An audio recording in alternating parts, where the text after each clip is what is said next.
गांव के एक किनारे एक सादा सा घर था जिसमें रहते थे हाजी सलीम, एक नेक इबादत गुजार और बुजुर्ग इंसान जिनकी उम्र 80 के करीब थी। सफेद दाढ़ी, माथे पर नमाज का निशान और आंखों में वो नूर जो सिर्फ अल्लाह से ताल्लुक रखने वालों को होता है। उनकी जिंदगी का एक ही मकसद था, ईमानदारी से कमाना और अपने 3 बेटों को ऐसी तरबियत देना कि वो दुनिया में भी कामयाब रहे और आखिरत में भी। उनके 3 बेटे थे, फहीम, राशिद और तलहा।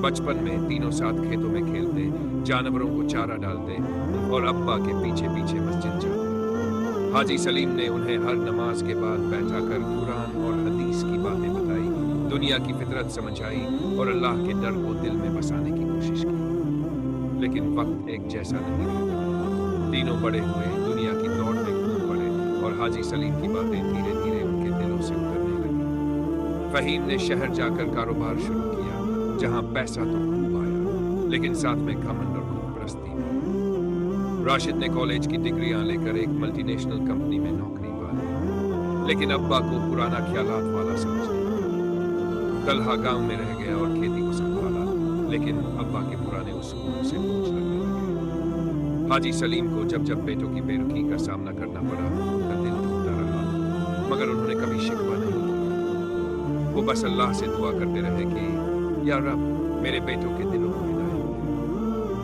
दे। एक दिन उन्होंने तीनों को बुलाया और कहा, बेटा, मेरा वक्त पूरा हो चुका है, लेकिन मैं चाहता हूं कि मरने से पहले एक आखिरी नसीहत तुम्हें दे जाऊं। मेरे मरने के बाद पुराने आम के पेड़ के नीचे खुदाई करना, वही मेरी असली दौलत है। तीनों भाई हैरान हुए, मगर जल्दी ही अपने अपने काम में लग गए। कुछ ही हफ्तों बाद एक सुबह गांव में अजान के साथ ही खबर फैली, हाजी सलीम इस दुनिया से रुखसत हो गए।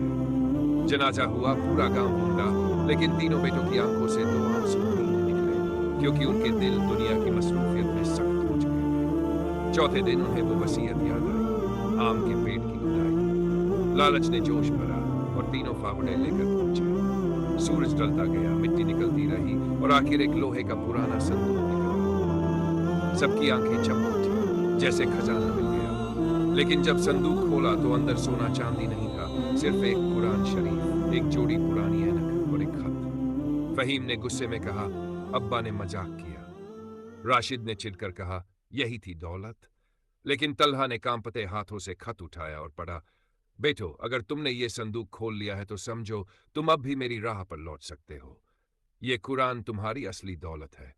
ये ऐनक मेरी नजर नहीं, मेरी सोच है, जिससे मैं तुम्हें देखता रहा। अगर अब भी तुम समझ जाओ तो शायद अल्लाह तुम्हें माफ कर दे। तीनों की सांसें रुक गई, दिल कांपने लगे, आंखें नम हो गई। वर्षों का गुरूर, दौलत, घमंड सब रेत बनकर बह गया। उस रात तीनों भाइयों ने मस्जिद में बैठकर पहली बार तहे दिल से तौबा की, नमाज पढ़ी और अल्लाह से हिदायत मांगी। अगली सुबह से गांव वालों ने तीनों को बिल्कुल बदलते देखा। फहीम ने इसमें सूद और हराम से तौबा कर हलाल तिजारत शुरू की। राशिद ने नौकरी छोड़कर गांव में एक इस्लामी स्कूल की नींव रखी और तलहा अब्बा की तरह सादा जिंदगी गुजारते हुए खेती और तालीम दोनों में लग गया।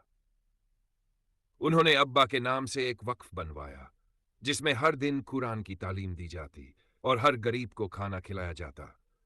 गांव में लोग कहा करते, हाजी सलीम मरकर भी जिंदा हैं, क्योंकि उन्होंने ऐसी औलाद छोड़ी जो उनके ख्वाब को जी रही है।